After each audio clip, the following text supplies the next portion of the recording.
Hola, bienvenidos a todos a la última sesión del coloquio del semestre. Hoy tenemos con nosotros a Lucie Baudouin del Laboratorio de Análisis y Arquitectura de Sistemas, del CNRS.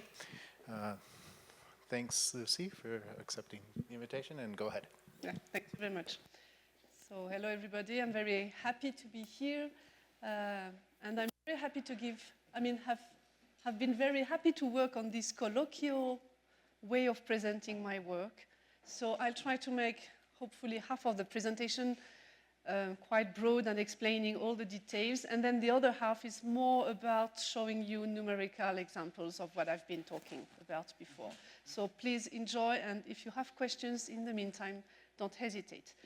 So my topic would be inverse problems, and my work has been mostly on the wave equations, so I will focus on that, but on the second half, hopefully. So what is an inverse problem? Well, it's just what it says when you say inverse, because it corresponds to some reverse situation of the direct problem. So in science, generally, it's the process of studying from a set of observation or measurements that you can make on a system the causal factors, instead of taking the causal factors to obtain the result. One kind of famous way of saying it would be, can one hear the shape of a drum? It's a kind of easy way of giving an instance of an inverse problem. So the question we will be asking is, how can we reconstruct properties of some unknown medium or unknown situation only by means of partial measurements? Okay? And unlike direct problems, inverse problems are typically ill-posed. This kind of problem demanded sophisticated mathematical tools, and the main issues will be uniqueness, stability, and reconstruction. I will talk a little bit more about these ones. So let's send a quick example about can one hear the shape of a drum? Well, inverse problems don't arise only in the PD setting, of course, but here it's a PD example because it's what I know how to work with. And the idea is that the frequencies at which a drum, which is basically an elastic membrane clamped at the boundary, can vibrate, it depends on its shape. So the question is, if I hear the frequency, I know the shape. This corresponds to solving the Helmholtz equation, which is written here. So here you have a Laplacian, which is the sum of the second time derivative in each direction, plus lambda v equal to 0, and v at the boundary, because it is clamped, we have 0. So the question is, the direct question is, if I know d, then can I calculate lambda? And can I solve the problem and find v? The inverse problem, on the other side, is if I know all the frequencies, can I recover what is the shape of d? And, well, I won't answer that question because I'm not a specialist of this kind of system. But the first question would be uniqueness. If I hear the drum, is there a unique drum that can give these frequencies? And for instance, in 2 dimensions, the answer was given negatively in 1992. The problem dates back to 1966. So this was a basic example. Of course, you have applied inverse problems in many different sciences. And just to give you an idea of that, well, first, the easy thing is to think about shape or parameters identifications. And these applications could be medical imaging, for instance, where you take measurements from outside the body and you want to know something from the inside. You can think about tumors or whatever. You also have problems in geophysics or seismology, where you want to understand something about rock layers or reservoir of water, oil, whatever, and you have measurements from the outside of the Earth. You can think of them about astronomy. We don't have measurements where we want them to have, and we have them from Earth or from telescopes or from Hubble or this kind of stuff, and you want to know about galaxy structures. You can imagine them in acoustics or in optics, but also in climate sciences or biology. For instance, climate sciences, you may think about understanding the climate change, taking ice carrots where you have information on each layer, and then you want to go back to what was the climate back then. In biology as well. You can think about economics or finance where you can be looking for latent variables or calibrations of models for finance and economy. And you can even think about machine learning or data science, where you are looking for parameter estimation and you don't know for sure what is the good choice at the beginning. So these related questions are of great interest in many sciences, and they are investigated with tools from applied math. Applied math, I would say also image and signal processing, even if it won't be my personal focus on the topic. So let's think about inverse problems for PDEs now. Now I have my model, it's a PDE, and let's have a look to that. So the questions that I will be interested in would be source or physical coefficients or domains from local measurement of the solution. So maybe the most famous, I had a look to the Viktor Isakov book about inverse problems to check what were the most well-known basic inverse problems. And by basic, I don't mean easy to solve. I mean by the more interesting that we're looking after at the beginning. So you have the inverse problems of gravimetry, where you want to find the source f, and you have a Laplace equation here, and you have the measurement of the gradient of the solution, but only at the boundary. So it's again a measurement outside the domain, and you want to know something about the inside. Or you also have the inverse problem of conductivity, where you want to find A, which is the conductivity of the system, and it's hidden in the divergence of A gradient of U. It's equal to 0 in your domain, and you have to know what is the boundary value of your system, but what you are given is a measurement of something that would be the flux of what goes outside of the system at the boundary as well.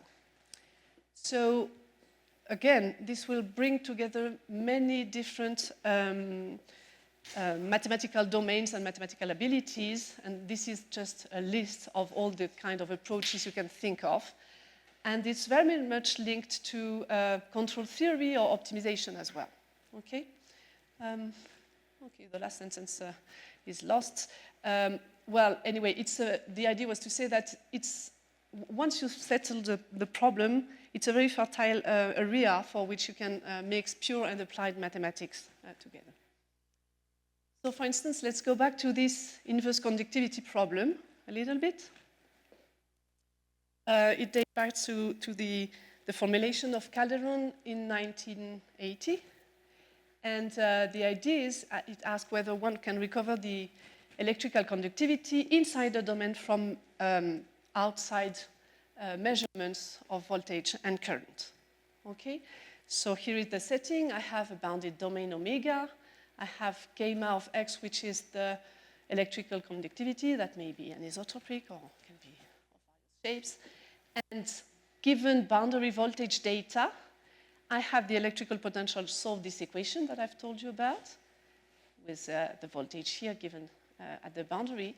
And what I have to see if my inverse problem can work is what we call a Dirichlet to Neumann map. So why Dirichlet to Neumann? Well, this is Dirichlet boundary data, the value of the solution at the boundary. And the Neumann data is the Neumann derivative of the solution, what I called the flux, just a slide before.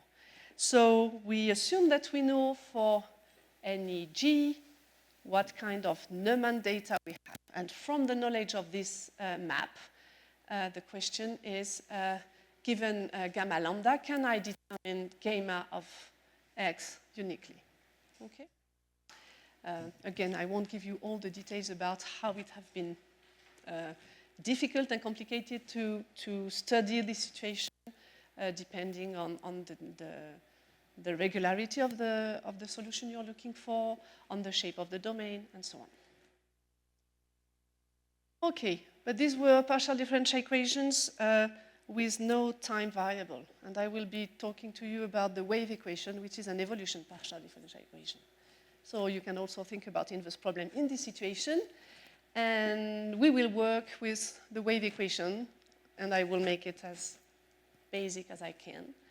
And these are the questions I want to answer when talking about inverse problems. So first, I will tell you a little bit more about what is a well-posed problem in mathematics, more generally. I want a direct problem to be well-posed, meaning that I want a PDE to have a solution, but I also want to prove that my inverse problem is well posed as far as I can do it. So I will first talk about the direct problem, and then I will tell you about some inverse problems for the wave. There will be several of them of increasing difficulties. And then for the numerical simulation that I will show you, it will be all about a reconstruction algorithm that we propose for this wave equation. The most technical part of the talk would be just to show you one Kalman estimate, which is the technical tool that allows us to build this reconstruction, prove the well-posedness of the inverse problem, and so on. It will be one slide about it, but I wanted to show you what is the tool we use. So here is the wave equation. So this could be a Master 2 course about it. So you have a domain, omega here, you have the boundary, and you have the normal vector outside of the boundary. And the boundary has to be smooth enough. V of t and x is my variable. It's the amplitude of the waves that I'm studying. So you can think basically about a lake, and this is the amplitude of the waves in this lake. It has a position x and a time t. Just to recall the gradient and the Laplacian here and there. And this is the wave equation. So the basic wave equation would be second time derivative minus the Laplacian of v. Here I have a term that is called a potential, q, that only depends on the space variable, multiplying v, and there is a source term. So the source term f is everywhere inside omega. I also have a source term at the boundary of omega, which is the Dirichlet value. And I have initial informations, and the initial data are the position and the velocity of v. Okay? So what is the direct problem? The direct problem is I know everything but the solution v, and I'm looking for v. Okay, so we'll talk a little bit about this problem. And let's say, what do we want to say when we say a problem is well posed? So it's quite well known, but it's a nice reminder of what we need. When we try to model some physical phenomenon with PDE, we are stepping from physics or chemistry or biology, whatever, to math. And when we do that, hopefully what we are trying to work on as a mathematician has some well-posedness abilities, meaning that the way I've said the problem should be written will have a solution, will have a unique solution, and this solution will be stable with respect to the data. Okay, these are the three basic stuff I'm looking for as a mathematician when I come from some applied situation that I'm modeling. Okay, so, well, depending on the way you model the situation, the question of existence may be or may be not difficult. For instance, if you decide to model your situation with, let's say, a big multidimensional ordinary differential equation, then looking for the solution would be much easier than if you are looking with a PDE. Of course, the wave equation is well posed, and I will show you how we prove it. But you can think about Navier-Stokes equation, for instance, or much more difficult situation for which well-posedness is a real issue. And it can fail in several places. It can fail with existence, it can fail with uniqueness, and it can fail with stability. And of course, the more details, the more constraints you will give to your setting, maybe the better the answers can be. It's kind of weird thinking that we put more constraint and we manage to find a solution because of the constraint, but it's how it works actually. Okay, so let's start with these questions for the direct problem. So what can we say? It's the same equation. I've just, for convenience, removed the boundary term, and I've decided that my potential Q will be bounded. The supremum of Q will be bounded. So here are some functional spaces. I don't want to say much about this, but I need to explain a little bit what we are looking for. Well, the initial data, for instance, the initial position needs to be compatible with what we say at the boundary. If I say that at the boundary it's equal to 0, I need initial data to be equal to 0 at the boundary. That's why V0 will be in H10, meaning V0 and its derivative will be in L2, And at the boundary, I have 0. This is small 0. For the velocity, initial velocity, it can be in L2. And if I do that, I have a nicely well-posed problem, meaning that I can prove it admits a unique solution, which is continuous in time, H10 in space, so the same regularity for V as it was for the initial data, and C1 in time with values in L2 for the same regularity that we had for the initial velocity. Okay, and actually I won't give you the complete proof, but just an idea of how it works when you make the basic calculation, formal calculation I would say. Actually, what you prove to obtain that is you prove this estimate here, where you say that, well, this is the energy. This is kind of, well, the L2 norm of the velocity is the kinetic energy, right? And the norm, the L2 norm of the gradient is the potential energy. So with that, I have all the energy of my wave at time t, and I can estimate this by what? By the initial energy, V0 and V1, and by my source term, F, here, okay? So if all these guys are in the appropriate spaces here, I managed to prove that all the time this is in the appropriate space here.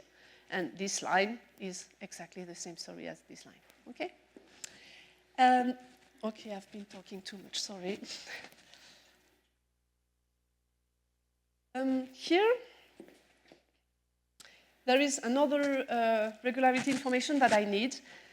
You will see later that the inverse problem I will look at will take information from the boundary and from the normal derivative on the boundary. So I'd like to know that there is some regularity for the boundary value of my function.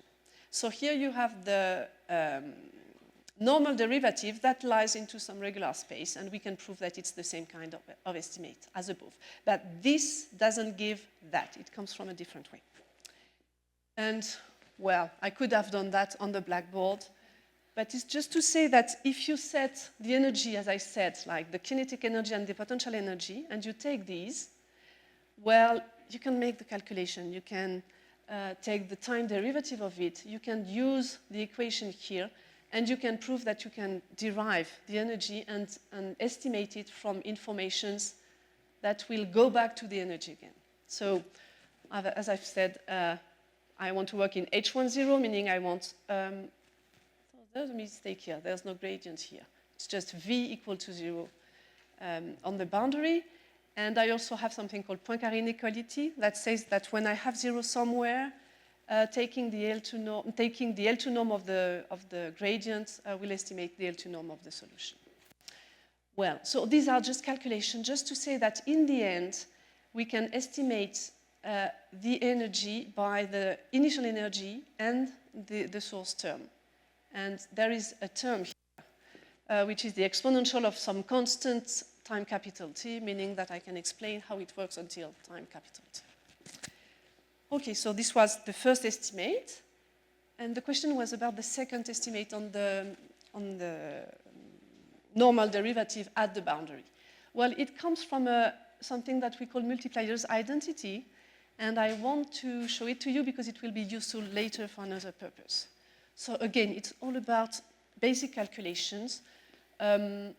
So here is again my wave equation. I removed the potential because I don't need it here. But what I can prove is that I can make these calculations comes from the fact that I multiply the equation by some multiplier, mu, scalar the gradient of V. And if I take the multiplication of this by that, and I integrate in time and in space, integrations by part will give me that story. Why is that interesting? Because I get something about the normal derivative of what I want, integrated in time and in space, so I will have my L2 norm, something. If I can get rid of this term, and if I can say that all these terms are well estimated. But I have it because I have my energy estimate from the previous slide. So I can estimate each of these terms so that I can estimate this one, and I just have to choose properly mu.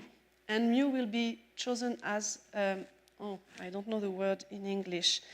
I want mu to be equal to the normal vector at the boundary and to be smooth. So I just construct what I need.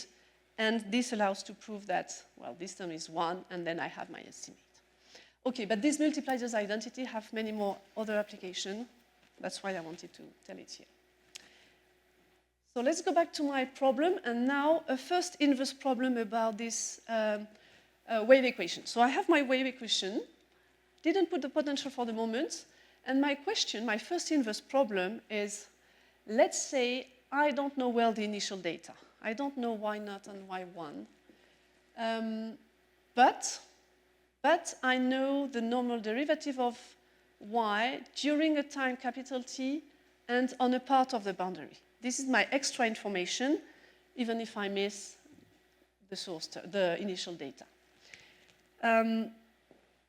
So the three questions were what? Existence, existence, uniqueness, and stability, right?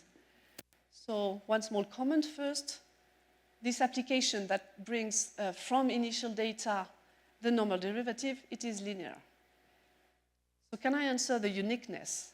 Does a measurement equal to 0 on this time t times gamma naught imply 0 initial data? So this would bring uniqueness. And stability, is it possible to estimate some norm of this by some norm of that? This would be the stability. And some answers are here. Won't give the proof, just to say that we know how to do it. So uniqueness is exactly the injectivity of this application. And the positive answers goes back to Holmgren's uniqueness theorem, where basically you prove that if you put 0 here, and you have 0 here and there, no other option than having y equal to 0 all the time, even back then at initial time. So that will bring uniqueness. And the statement of stability is called observability inequality. So it gives, so again, the spaces I chose were the one for which I have the existence of solution. I can estimate the initial data by the value of the normal derivative in its appropriate space. And this is a well-known result in controllability, in control theory, and it holds under some geometrical conditions and time conditions so that this works. So you cannot write this without saying something about where is the measurement and for how long did I make the measurement. You know that a wave equation is what, if I throw a rock into my lake, it takes time for the wave to reach the boundary. Okay, so you need time to make things, and you need to know that you have enough information. So the proof of this observability inequality, I won't give it, but actually it's the same multiplier's identity I've just showed you. We use it in a reversed way, and we change the multiplier. And the multiplier is important here. The multiplier that will work will be mu of x equal to x minus x naught. So x naught is some outside of omega x, and the boundary where I need to make the measurement is kind of in the shadow of x naught sun, okay? So the first thing is that I need to make a measurement in these kind of places, the red part here, and I need to wait long enough meaning depending on the size of omega, for sure, to get this. Sorry, we try to warn me about that, but it works. Okay, let's have a look to more complicated inverse problem than this one. These are the two problems I want to talk to you about. The second one would be only 2 slides at the very end, just to show you we can make it work as well. So here, what I'm looking for is P star. I'm looking for the potential. My technique will not work with P depending on the time T, so that's why it only depends on X. And my question is, well, I have given data. I know source term, which are here, F and G. I know initial data this time, but I don't know P star, or I don't know A, which is the speed of the medium if I write it this way. It's another wave equation with a medium of which the speed can change depending on the position. And the additional measurement is the same as before. It's the flux of the solution on the boundary. Okay, same question again. So can I retrieve the potential P star from the measurement that I have at hand? Okay, and I want to answer to 3 things. I want to answer to the uniqueness.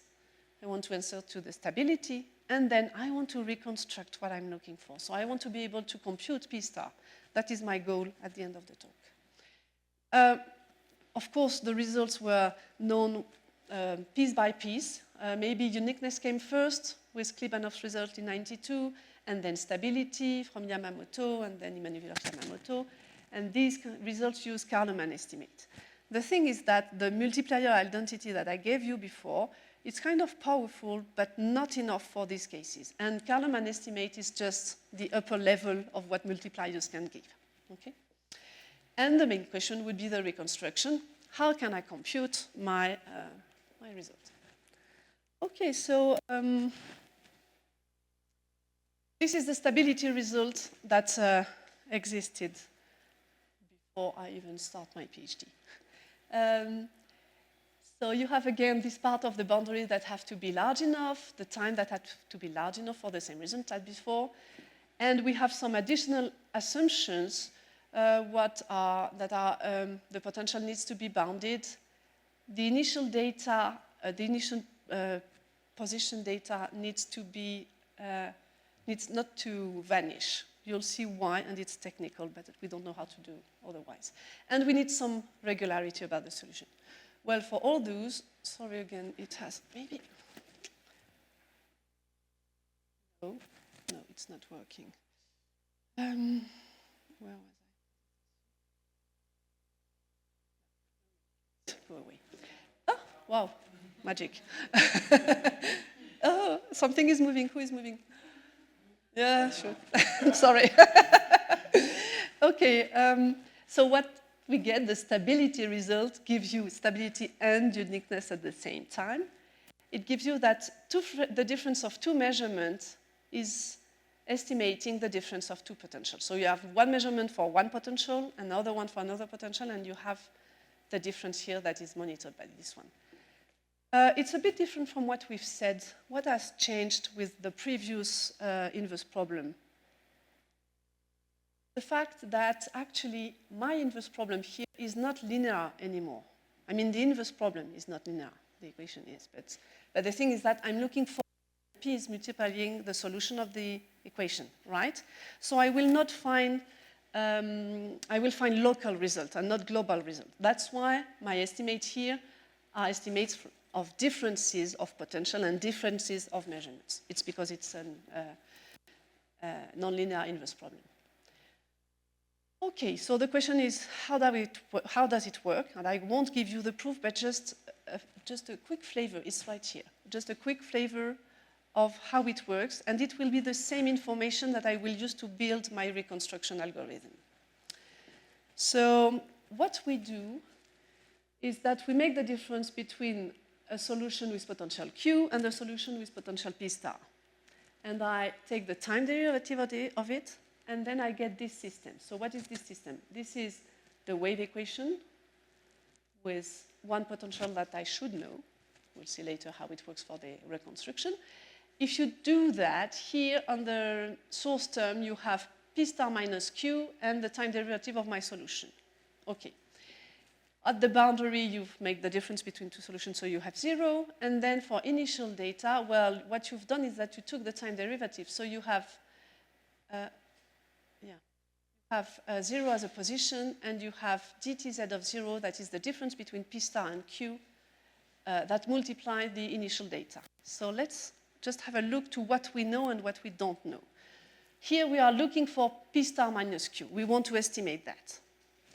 And, well, I told you that we need a regularity estimate, so this won't be regularity information on the solution. So this shouldn't be a problem that I should be able to estimate. But the question is, I also have P star minus Q here. Which one of these two is the most interesting one? Is the source term or the kind of initial data? Well, it will be the initial data, and I will show you the Karleman estimate just to explain why this one is the one I wanted. And actually, that's why I took a time derivative. It was to have it here, okay? And this one is a problem because it's a source term, so it won't be on the good side of my estimate, but Karleman estimate works exactly for that. This won't be important, okay? So it's basically what is said here. Here I need it, here I don't want it, but I will manage. Okay?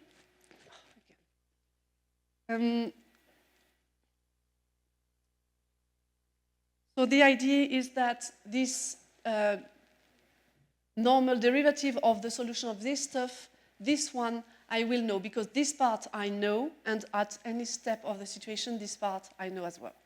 And so I'll try to fit that using these informations here. So let's have a look to the Kalman estimate. I told you I wanted to show you what is the main tool. This is how it looks like. It's kind of, I didn't make all the details precise, but it's on purpose so that you understand what is going on here. So a Kalman estimate is a kind of energy estimate that is weighted in some way. So here, without this term, you have time derivative, gradient, you also have the L2 estimate. This could be the energy that is integrated in time, okay? But it's not exactly because of this term. And this term is important. It's built with a weight that is here, the exponential of lambda x minus x naught to the square minus beta t2. And because of this weight, well, we managed to do stuff. What kind of stuff? Here, for instance, I managed to estimate, well, this is the energy. This is something that goes back to the initial data, right?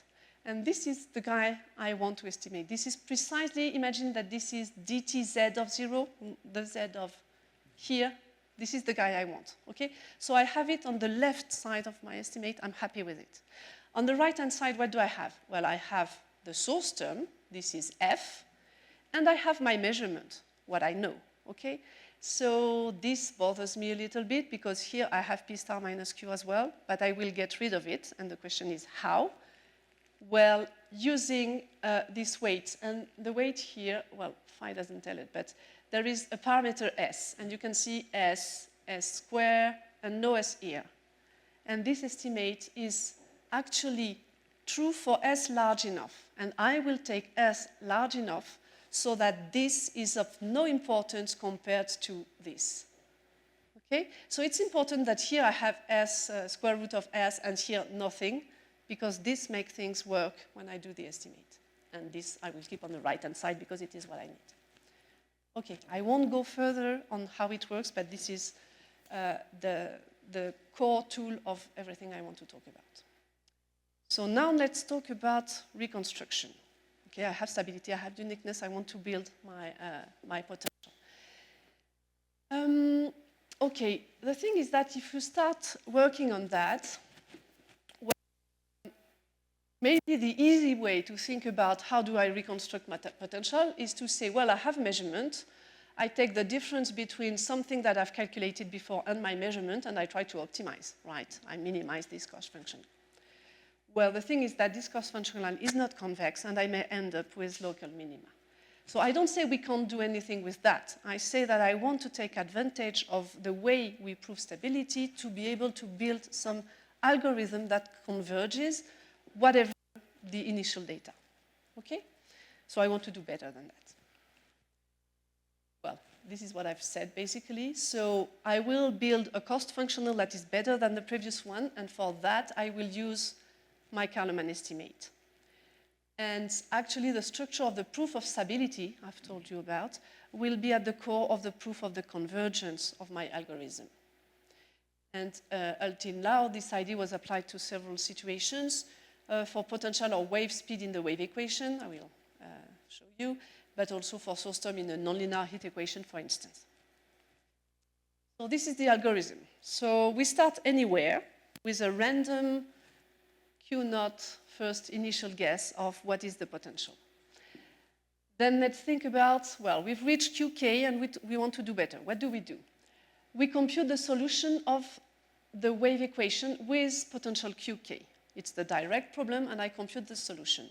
And then I set the new difference of measurement between what is my goal, this is the guy I know, and this is the guy I've just built before. So this I can build. So I build the solution, I build this boundary data, and I take the time derivative. So now I introduce the functional that I will minimize. So what does it look like? Sorry, the notation here, LQK of Z is this, my equation. Well, it really looks like my right-hand side of the Kalman estimate, right? This is my source term with the weight here, integrated in time and over omega. And it's my boundary term. It's the difference between what would be the normal derivative of Z and the one I've just calculated here. Okay, so this is the right-hand side of my Kalman estimate, and it estimates the left-hand side, right? And I do this minimization, the minimization of this functional over a space that is appropriate for it. I need Z of 0 at time 0 to be equal to 0, and I need some regularity of the solution. Okay, so the theorem, what does it say? It says that, well, the functional jk is continuous, it is strictly convex, and it's coercive on this space here with the suitable norm, meaning that it has a unique minimum. Okay? And I take this unique minimizer here, and with this minimizer, this is what I build. So what is written here, maybe I can make it a little more clear.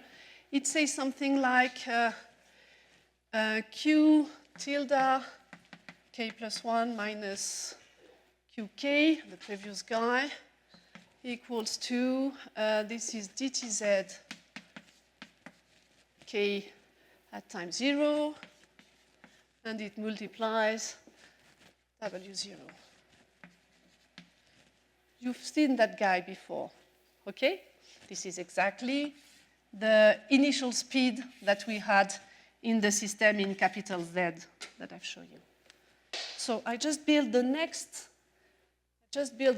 potential in the appropriate way, okay? Well, it could be the end, but we have to be careful. We have some information about the fact that the potential needs to be smaller, the supremum needs to be smaller than some m. So I just got what goes above. Okay, and the theorem is this one, the convergence theorem. It says that, well, if S is large enough, then the algorithm converges. How?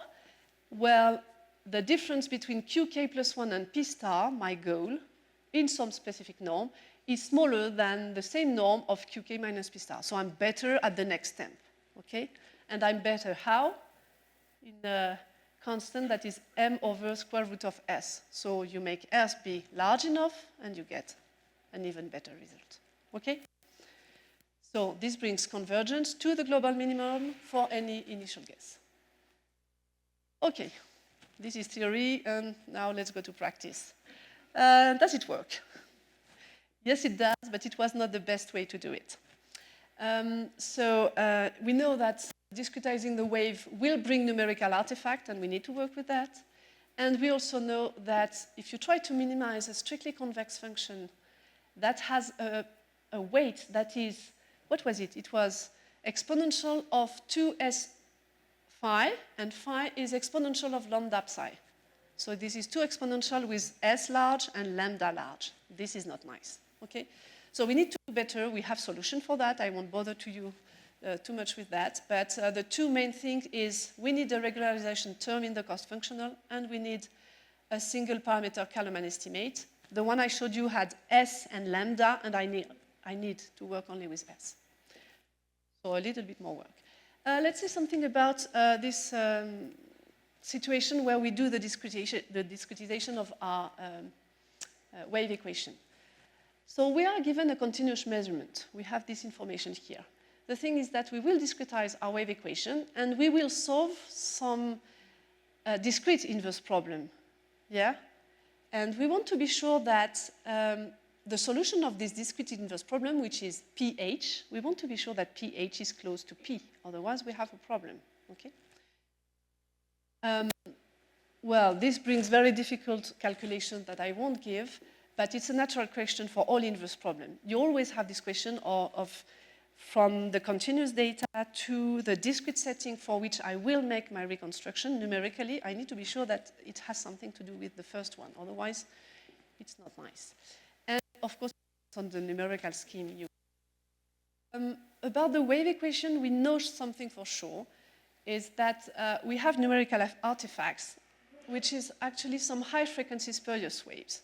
So we know that something will go bad, but we know how to take care of it with some regularization term in the discrete Kalman estimates. And this is important because it tells us how we should construct our cost functional. So the cost functional, the real one, the one we put in the simulation, the numerical simulation, will be built according to the actual tool that proves the convergence. So it's not something that we invent and that we make work. And the details were given in 1D and 2D in some papers. So this is the additional regularization terms. It's ugly, but it does the job of taking care of the spurious waves. And it has some constraint with respect to the size of S, which is the parameter of the Kalman estimate, and the size of H, which is the mesh size of your discretization. There are other approaches to deal with this situation, for instance, in a paper from Cindea, Fernandez-Carra, and Munch. Okay, so let's do the 1D experiment and show you some results. So on the left, you don't have regularization term and you have them on the right. I hope you can see it here. You have a red line, which is the real potential, and the crosses in black are what we recover. So it works pretty well, even if this one seems smoother than this one. Okay, but when you add noise, you see the interest of the situation, because here with noise, well, you see what it gives approximately, but it's even better if you have this regularization term. Okay. So I said we need a new algorithm with some improvements. Single parameter is one of the solutions. Preconditioning of the cost functional to take care of the situation where we have this big exponential. We also have a splitting of the observation with cutoff that helps. And we can prove that the results are the same. So you trust me and I show you the numerical simulation. So again, in 1D, just so you know, we try to avoid the inverse crime. The inverse crime would be you take the same discretization of the direct and of the inverse problems, and magically you end up really good because you've worked on the same kind of map. Well, we don't know what we are looking for, but here we do know what we are looking for. So there's a kind of crime that can be committed, and we try not to, using different schemes for the two problems, okay? And this is how it works. So these are the various steps. These are the QK of my algorithm. You start with this, and you're looking for the red sinus here. Well, even the first approximation is quite good, and it's getting better and better with time. This is the dream case with no noise and so on. This is the splitting. So we did the splitting to get rid of the problems with the big exponential that we have. So this is how you go from Q0 to Q1. And you do it by splitting the information. So maybe I haven't said it properly. Here, this is where I have my measurement, and I want to recover the potential everywhere inside of it. So of course, I will be better, I will have better results closer to the information I have, right? So it makes sense that here, when you split, first you get this, and then you get closer and closer to the rest of the domain. These are other 1D situations, just to say that not everyone is equal to a sinus. You can have some easy situation. You can have even a door here, or some ugly results. I mean, the results are not too bad, again, with no noise. Let's talk a little bit about the wrong choice of the parameters. I don't know if I've told you about it. Yes, I did a little bit when I said we need the initial data to be different from 0. It was because, well, it's here, sorry, it's here. If I have this equal to 0, then I kill what I need to know, okay? It's just technical, and you can see it here. If you have y not equal to 0 right here, well, actually it works pretty well all around it, except where we don't know what's happening, okay? If you take the wrong value of the maximum of your potential, then, well, it cuts it. So it's not too bad once where you can find the solution. If you don't have a visceral term, the additional term about the spurious waves, then it's very good at the beginning, and it's becoming ugly when you go with T large. And also, if you don't wait long enough, I told you waves need time to propagate. Well, it's good at the beginning, and then it's not good at the end because you haven't taken T large enough. What about noise? So these are 3 values of noise. So S is not really large here, but we couldn't make S too large. It was quite kind of terrible. So here you have 1%, no, it should be, I can't remember. This is 1%, 5%, and 10%. It doesn't make sense. Maybe it's the reverse one. Sorry for that. So it's not too bad, and it's because we have these regularization terms. These are 2D results. So on the top, you have the exact value of the potential, and on the bottom, you have what we recover. So you have the same kind of Gibbs phenomenon where you have some strong variations at the boundary of the domain, but it's not too bad as well. We have made that work on various situations, and another setting that I don't want to put into equations here, but imagine you have this network. It's a tree. You have leaves in red here, and you have a root in white here, and you have the wave equation in each branch of the leaf, of the tree. And at each node here, you have some Kirchhoff laws that explains to you how things work, okay? So it's the wave equation in a kind of different setting, and the idea is that can we make measurement only at the leaves and recover the potential everywhere in the tree? Well, so we had 9 branches here and 9 potentials, so the image is not too good, but in red, the actual potential, and with the black dots, you have what we recovered. We randomly chose some various potentials, but just to show you that we can make things work not too bad. Well, not always very good, but work in progress. And to finish with, I wanted to show you one last thing about what it goes when you go deeper into the complications you can think of in this kind of coefficient inverse problem. So we were looking for a potential. Potential is multiplying the solution, not too bad. But here you have the speed of the wave equation. So it's inside. So the gradient applied here, it's a divergence term, and it's inside the divergence. So it's even more complicated than what we've been doing. But the thing is that, as I've told you, we work from the idea that we have stability estimate, and then we want to do reconstruction. So here I'm only talking about reconstruction, knowing that stability was proved, and proved with Garleman estimate that I can use in my setting for the cost functional. So, well, the data are the same as before, and some extra information at the boundary. This is, again, technical. We are looking for the speed everywhere inside omega, so we know it at the boundary, we want to know it inside, and we have this additional measurement at the boundary. Okay. Well, why is this a little bit more complicated? Because A star is hidden hiding into the divergence term. So here you have to take the difference between 2 solutions and 2 times derivative, so that you get something that gives you, well, this is the operator you know, because you know at AK what's going on. You have a source term JK, which is ugly, but what did we say? The source term is not what is important. What is important is to have the difference between AK and A star in some initial data. That's why we had to derive it twice. And here we get AK minus A star in the initial position that is written here. So a bit more complicated, but again, we will need 2 Kahneman estimates, one to deal with this situation here, another one to go deeper inside of it. Here we have the divergence of AK minus A star. So we need to find that is hiding in the divergence. There are a lot of results, and because there was Lipschitz stability result, we were confident that we could construct our algorithm. So I won't give you the algorithm, just to show you the estimate. So now we are recovering the wave speed, sorry. Again, here in 1D, so we managed to make S be bigger than what we've done before.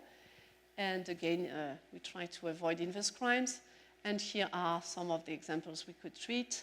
The situation is, you have this ugly space here that I didn't give you, is the admissible set of the wave speed we can recover. So this is technical, but if you don't have something that is admissible, maybe you can't recover it. Well, it depends. For instance, here, A is not in the space. I can't remember why, maybe too strong frequency, I don't know. But this one was recovered properly. And this is not in the admissible set, and this is kind of bad, what we can recover. And well, with noise, it works kind of well. Here with no noise, here are the iterations. As you can see, it's 5, 6 iterations, and it's very good in a small amount of time. And here, so I don't have my labels. I think here was 1 and 5% of noise, and the results are not too bad as well.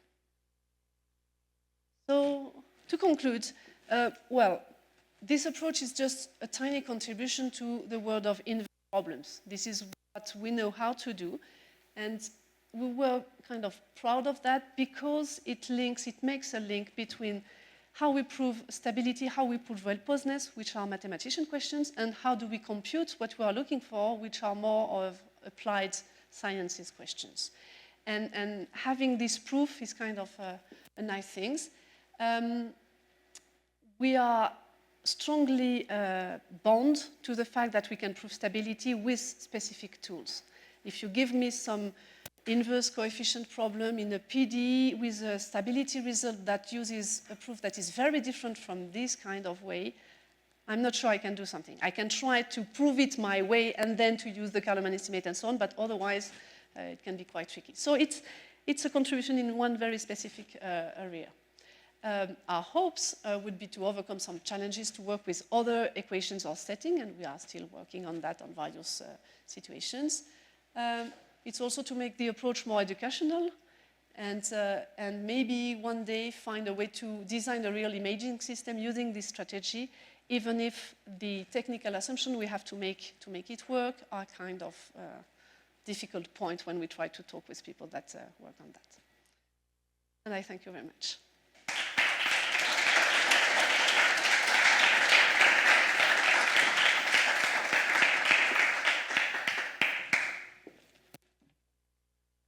I don't know if you have some questions or... ¿Hay preguntas?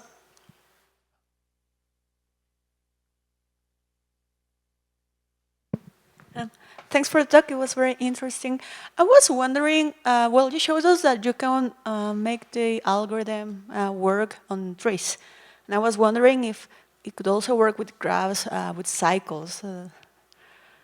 There is a problem when you have a cycle in the network, even for observability questions and so on. So I'm not very confident about that, except if you allow to make some measurement in the cycle, but that you don't want to, I guess. So no, I'm sorry, I don't know how I could do that. Really. That's what I thought. Well, thank you. Sure. Hi, thank you for the very nice talk. My question is regarding this geometrical assumption on the gamma naught set. Yeah. Is this technical, or do you think it's really something deep behind? And if there is some intuition behind this assumption, I mean, I imagine it has to do with the inequality, but is there something deeper there? Well, so if you make the link between inverse problem and controllability results, we know for sure that gamma naught it's a technical way of writing things. There is this geometrical condition that explains what part of the boundary you need to have, and the idea is that any rays should reach the boundary, respecting the Snell laws of optical geometry, and should reach the place where you are measuring in the time t you have. So there are results, but they are based on very different approaches than ours. Ours is really just, it's the same question, Kalman estimate and multiplier's identity I gave you. You have this x minus x naught somewhere, and the question would be, can I build another weight, the phi of my Kalman estimate, that is corresponding to a part of the boundary that is different? So, I can't answer saying no, it won't work, but I can say that we are all working with the same kind of way of writing things. And of course, the core is the Kahneman estimate. So if you manage to prove it with a weight that is not related to the same kind of assumption, then yes, you will do something. But I'm not sure we have. Más preguntas? Any other question? I think for Alberto's question, you have the results of Axel Ossès, where Of he course, used of course. a different With, way of rotative. You are completely right. Yes. There is Axel's results, and yeah, you're completely right. I mean, it's in the end, at some point, I would be happy to forget about all the proof and say, you take the algorithm, please take the cost functional you want with the Kahneman weight you want and make it work. I'm pretty sure that the proof beneath will do the job. So you are completely right, Axel says rotating weights. Yeah, thank you. Any other question? ¿Una otra pregunta? Yes, this is just a question for the second inverse problem that you presented, the one with the unknown on the divergence. Do you also have a rate of convergence like in the first one, where you have explicitly that depends of C over square root of S? So you mean for which one? For which problem? For the second one, you didn't show any, let's say... yeah, the one with just recovering the initial data. Yes. Do you have any rate of convergence of how fast does it converge with respect to S? I think there are results about that, but I don't know. I'm not a specialist of this. There are a lot of people working on this initial data measurement with various techniques, and I can't say. I'm sorry, I don't know. Yep, Thank you. don't worry. Thank you. Okay. Are there any more questions? If not, let's thank the speaker. Thank you very much.